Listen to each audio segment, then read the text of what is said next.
ICC টি-20 বিশ্বকাপ খেলতে ভারতে না যাওয়ার সিদ্ধান্তে বাংলাদেশের ক্রিকেটের ভবিষ্যতই বদলে যেতে পারে।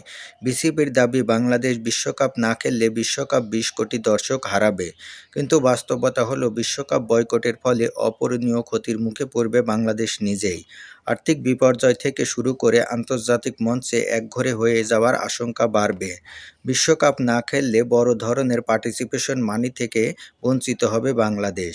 এই অর্থ ঘরোয়া ক্রিকেটের উন্নয়নের অন্যতম ভরসা। তার পাশাপাশি স্পন্সরশিপেও বড় ধাক্কা লাগবে। ইতিমধ্যেই এসজি ও এসএসের মতো বড় ব্র্যান্ড বাংলাদেশি ক্রিকেটারদের সঙ্গে চুক্তি বাতিল করেছে। বিশ্বকাপের মতো এমন বৈশ্বিক আসরে অংশগ্রহণ না করায় অন্যান্য আন্তর্জাতিক স্পন্সরশিপরাও ধীরে ধীরে মুখ ফিরিয়ে নিতে পারেন। ফলে আর্থিক চাপ বাড়বে বিসিবি ও ক্রিকেটার উভয় পক্ষেরই।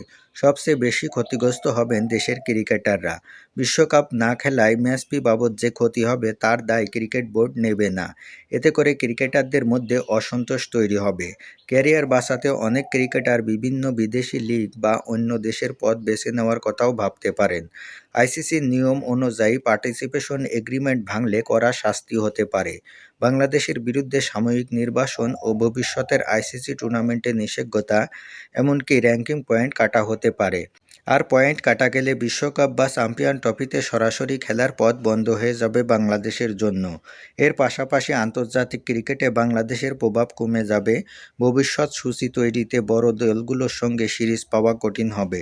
সব মিলিয়ে বিশ্বকাপ বয়কটের মানে শুধু একটি টুর্নামেন্ট না খেলা নয়, এটা বাংলাদেশের ক্রিকেটের অস্তিত্বের উপর বড় প্রশ্নচিহ্ন।